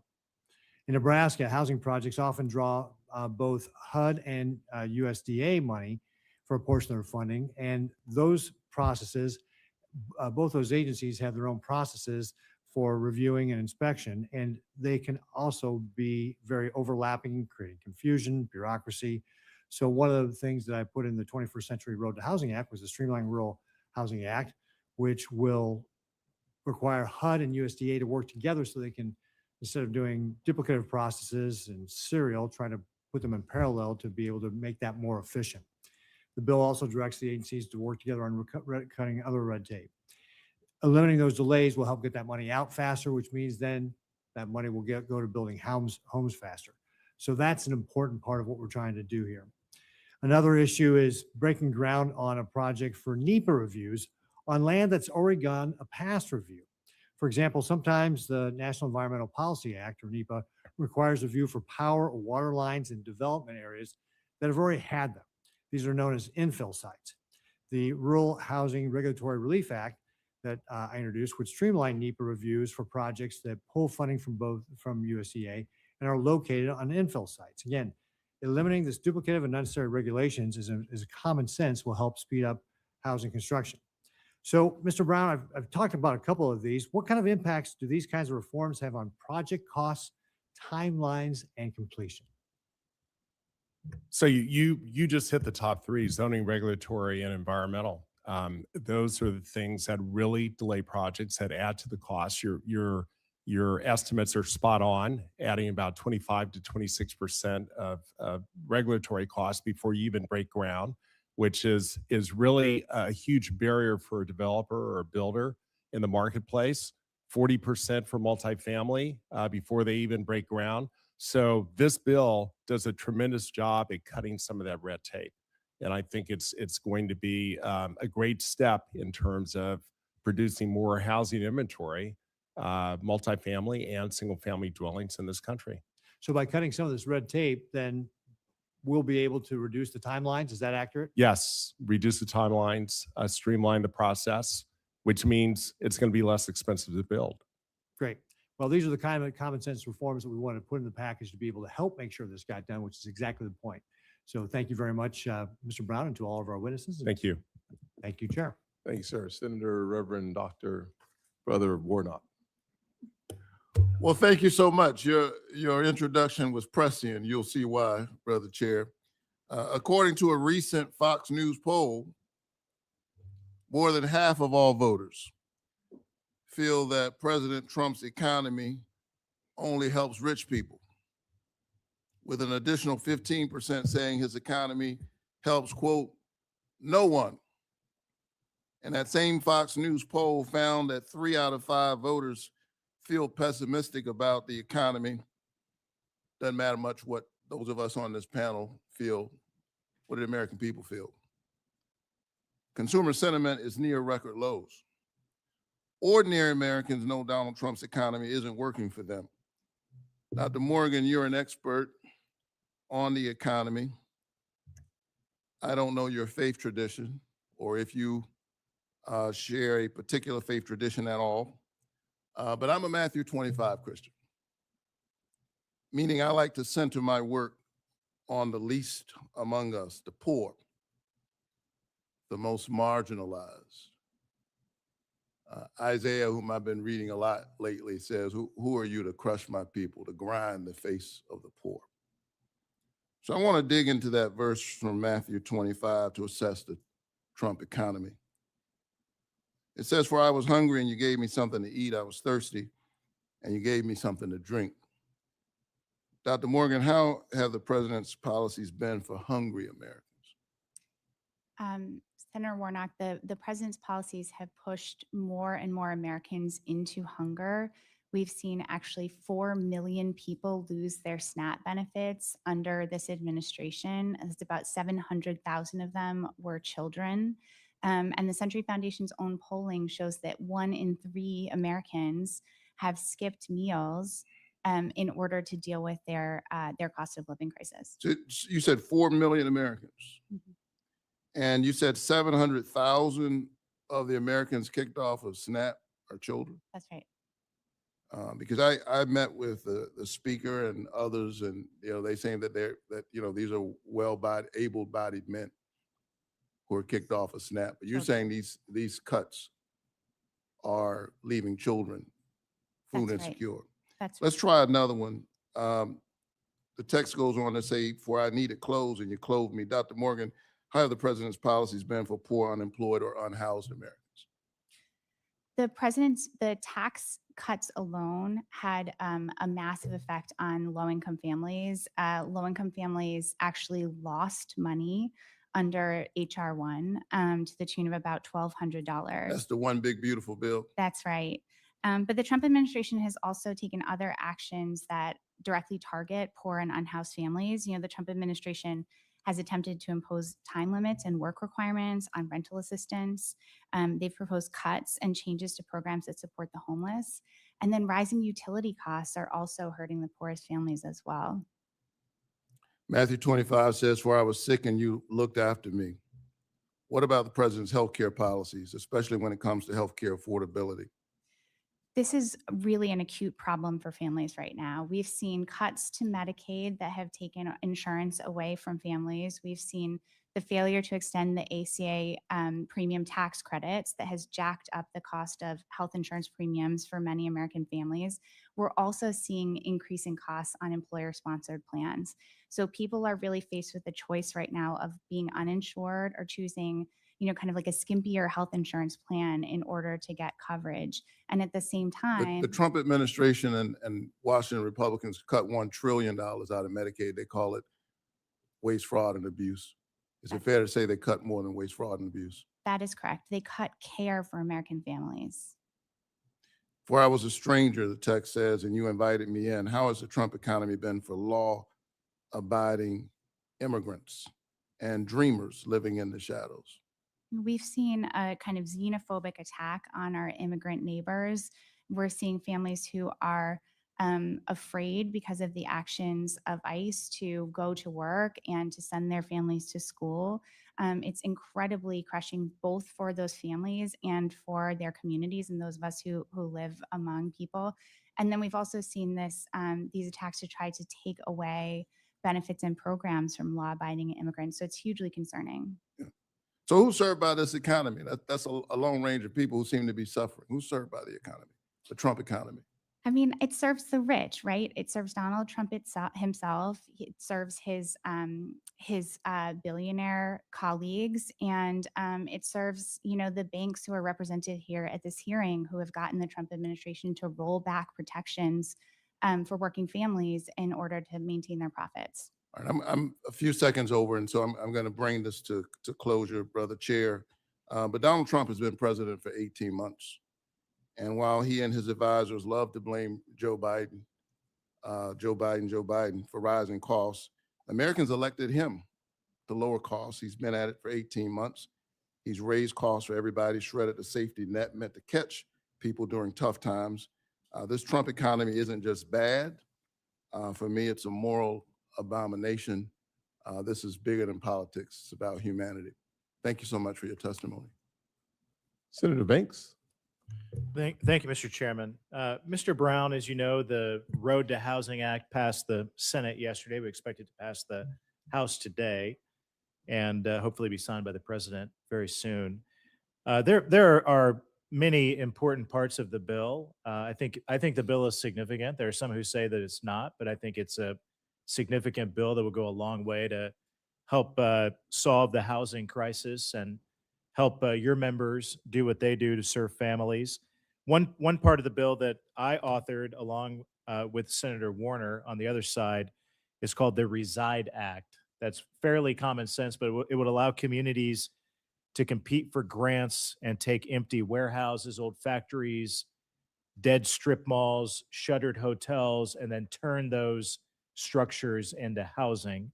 I had a lot of mayors across Indiana, Republican and Democrat mayors of small towns, big cities, all agree that would be a new tool for them that they could use to solve the housing shortage in their communities. But I wonder if you agree that would be helpful. What are some other parts of the Road to Housing Act that you think are significant that will go a long ways to helping us address this issue? I do agree in that. I think that's a very important provision. There's lots of underutilized commercial structures throughout America that are just sitting there vacant. In fact, in my own business, we sold a commercial warehouse in an opportunity zone to a buyer who then developed it into residential units. And I think that is a great example of how you can take an underutilized commercial structure that's not producing anything, housing or income or anything, convert it to actual living units where people can live. I think that there's a lot of provisions here, especially the streamlining of the process to reduce cost, helping out with zoning, helping out with reducing the environmental layers of environmental in terms of developing housing. I think that's very important.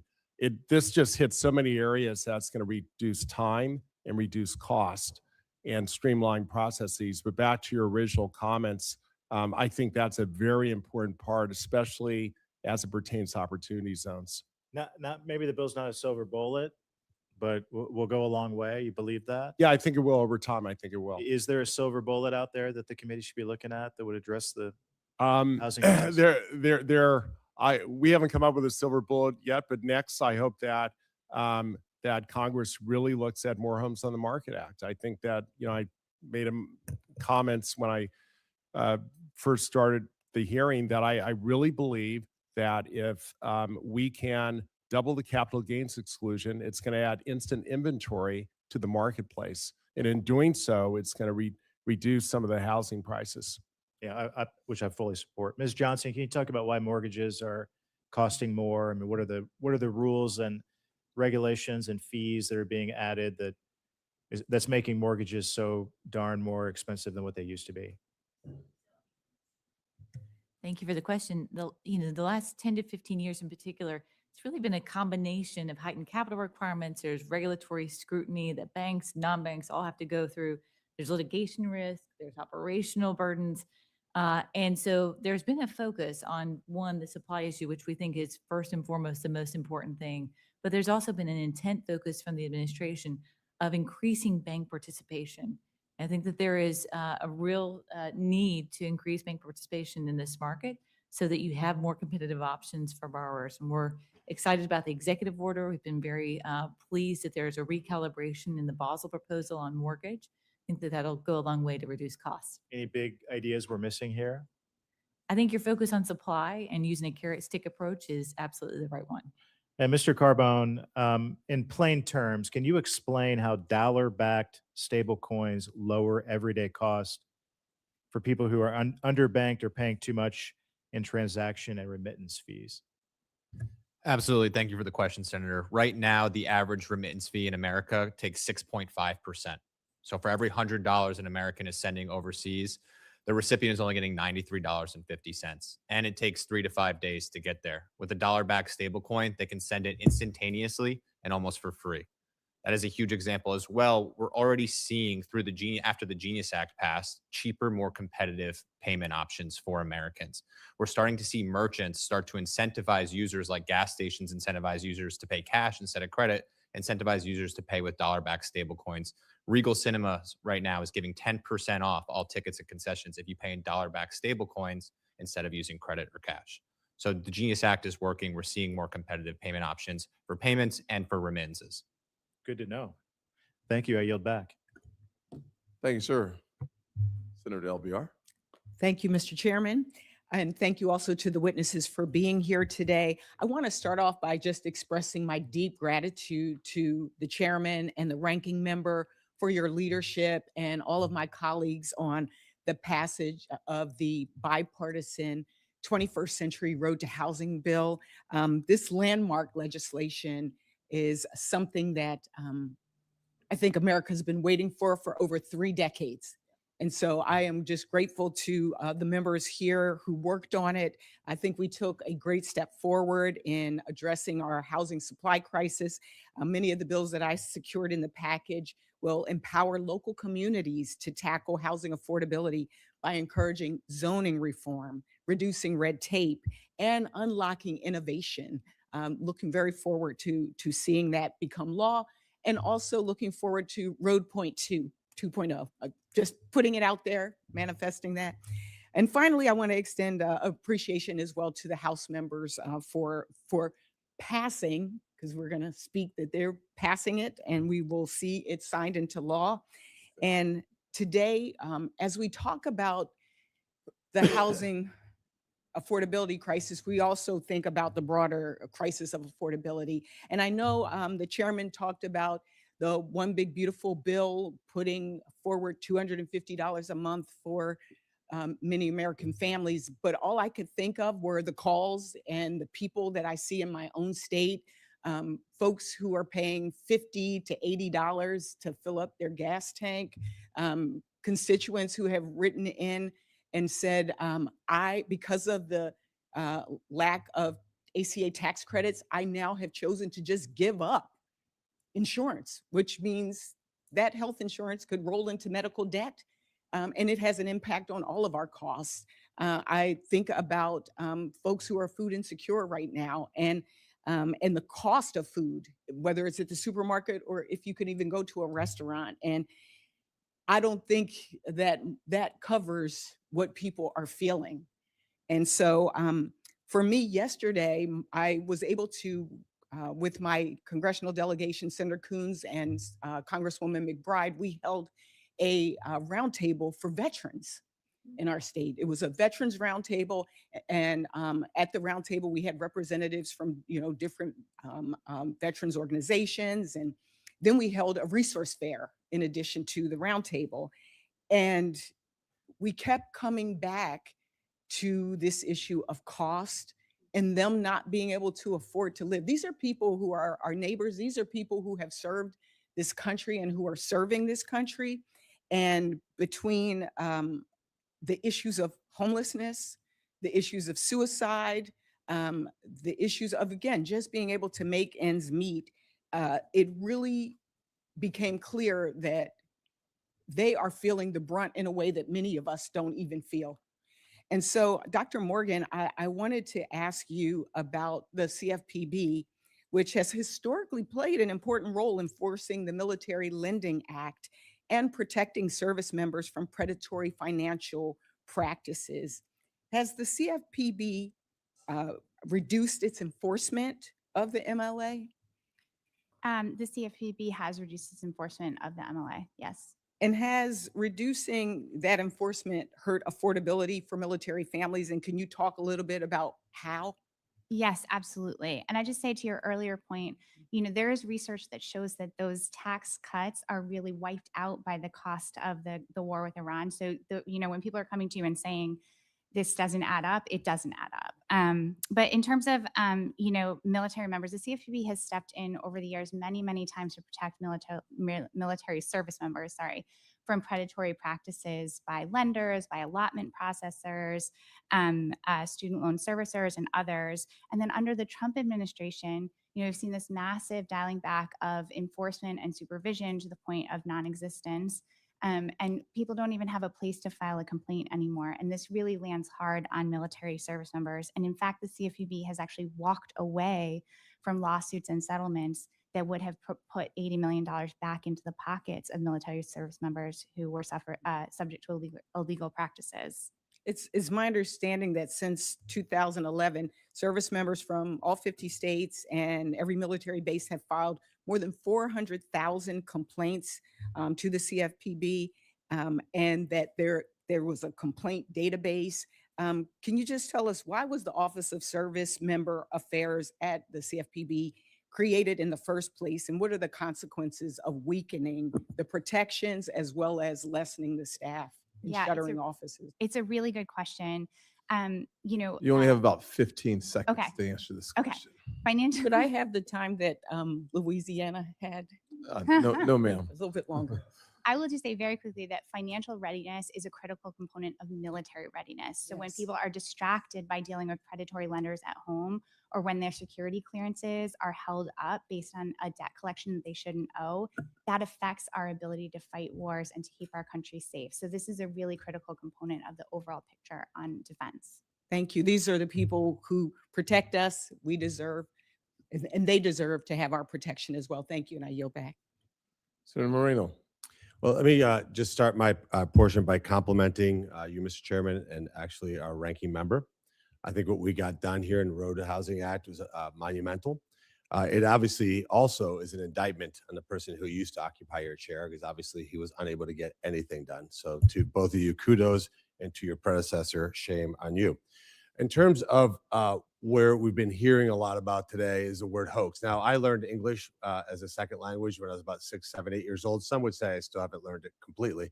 The word hoax can sometimes be made to seem that something's not real, but it actually means deception, that there's a deception going on. Mrs. Johnson, what was the average inflation, cumulative inflation during the Biden years? Do you know? I know it reached a peak of 9.1%. It did. So cumulatively, it was 21.5%. Under President Trump, it's cumulatively 5%. You represent bankers. Is 5 less than 21.5? Yes, it is. It is. So when somebody creates 21.5% of cumulative inflation, and then the next person creates 5% cumulative inflation, and the people who did the first part blame the second one for price increase, it's a hoax. So we got that out of the way. Now, Mrs. Johnson, I do want to talk about some of the things that have been brought up about banks. Why do you post deposits after withdrawals at most of your financial institutions? Most banks, for example, in Ohio, that receive deposits, those deposits don't credit the person's account until after withdrawals had, and a lot of that results in overdraft fees. That's something that you guys can either do voluntarily, or you're going to make us pass a law to do that, because it's crushing working Americans and it's fundamentally unfair. Well, thank you for the question.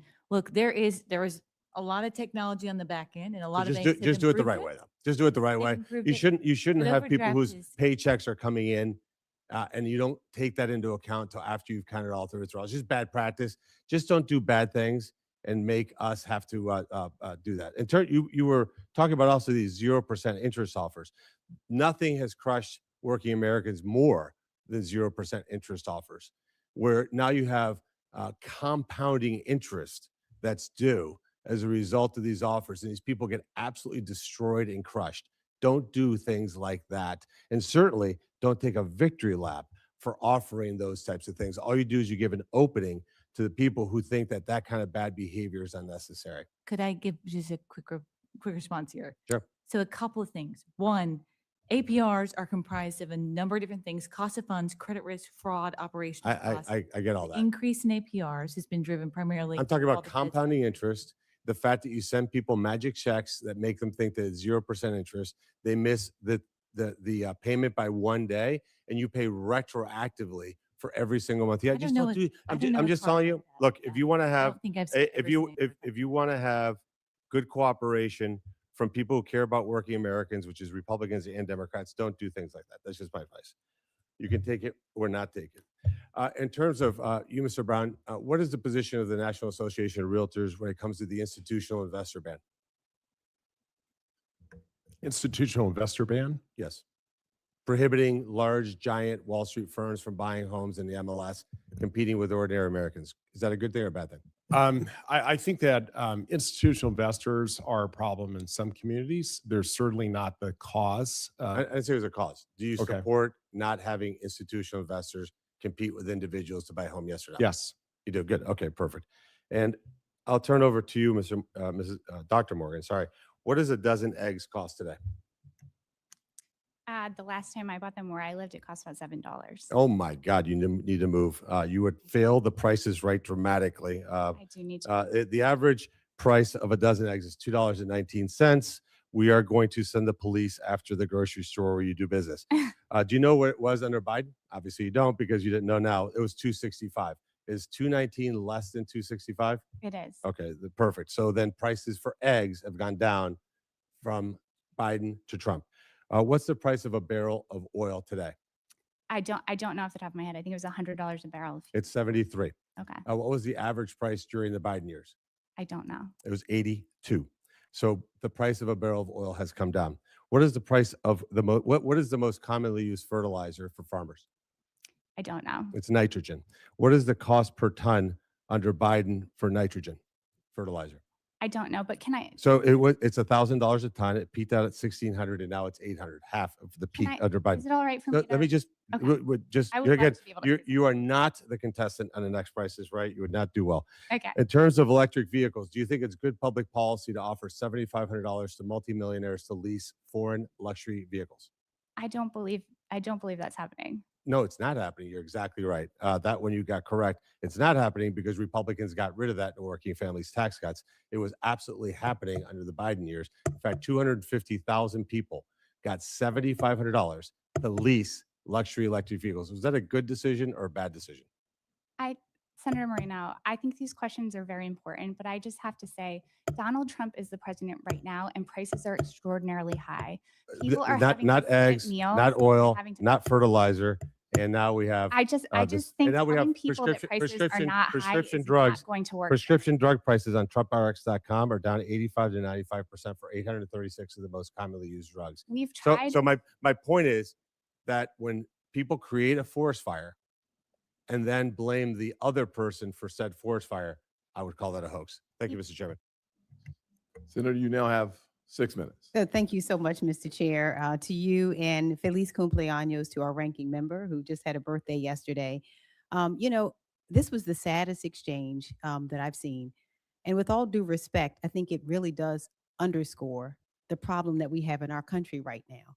Too often in these bodies, I think the people who sit here don't shop like the people that we represent. They clearly are so out of touch. With all due respect, my colleague just said that the price of eggs is $2 and something.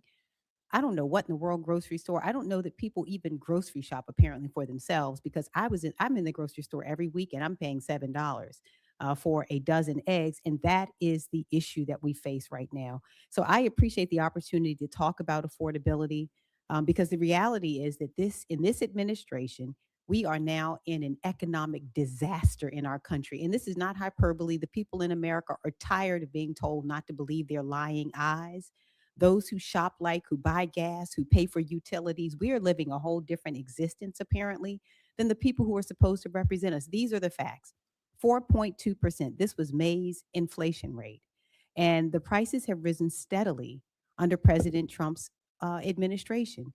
They are the highest, as a matter of fact, that they have been in 3 years, almost $4. This is the average national price for a gallon of gas. Gas is the most expensive that it has been literally in 3 years. $2,500. This is the estimated cost every American family is paying because of President Trump's tariffs in 2026. 1/3. This is the wealth controlled by just the top 1% of American households. So the American people do remember a year ago when this president did promise to end inflation on day one. Imagine how ridiculous that was. He promised energy and electricity prices would be slashed. This is not hyperbole. Go pull back the tape and we can see what he said. He insisted that housing prices would decrease. He said that he would make America affordable again. And he said the cost of groceries would go down on day one. But instead, it's harder to afford a down payment, purchase health insurance, take your family on vacation, put food on the table, or buy back the school supplies. This is the reality for the average American. Americans should know that this isn't coincidental. They understand it. It's because of the chaos, cruelty, and corruption that they have seen with their own eyes. The Trump tariffs continue to make groceries and other goods more expensive for business and for families. And last summer, despite rising prices, Republicans rubber stamped Trump's cruel and callous bill that ripped health care and food assistance away from millions of Americans. And this failed war of choice in Iran has sown more economic chaos. It has raised gas and fertilizer prices. And if you look beyond the chaos and the cruelty, you also can see in plain sight the blatant corruption. The Trump family has made over $1.4 billion from crypto schemes, often leaving regular American investors with losses.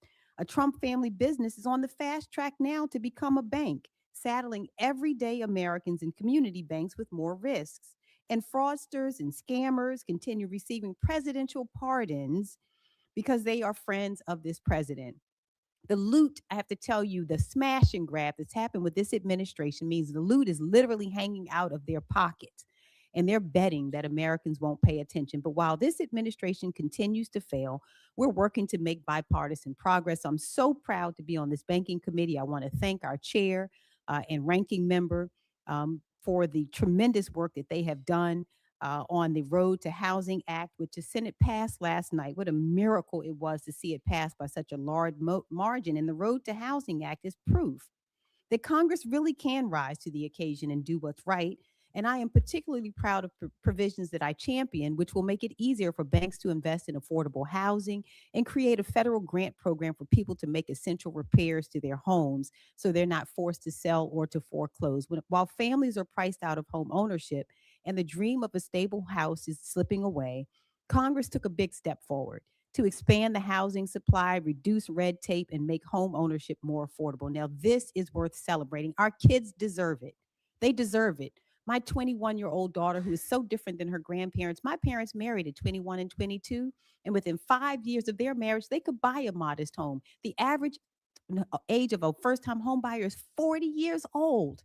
So Congress should continue to step up. And while this administration's chaos, cruelty, and corruption is occurring at every juncture, I will never hesitate, along with my colleagues who are willing to roll up our sleeves and to work in a bipartisan fashion to address our shared goals. Thank you.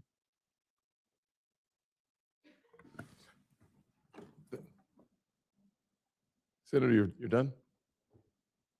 Yes, you gave me an extra minute. I didn't even need it, but thank you so much. Sounds good.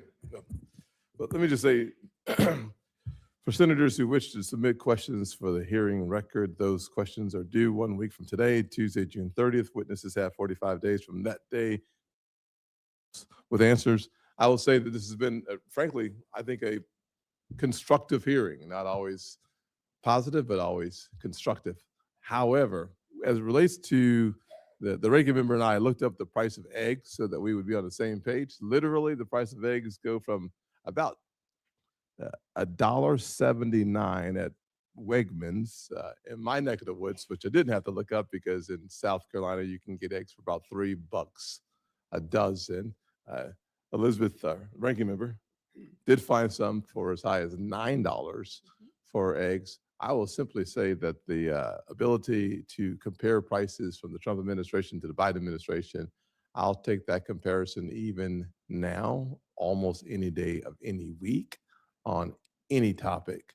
The fact of the matter is that Senator Warnock and I had a conversation about having a Matthew 25 hearing at the Banking Committee, which I actually look forward to it, because if you start and read the entire chapter, it does give you some responsibility for those who have talent to do good things with that talent from 1, 2, and 5.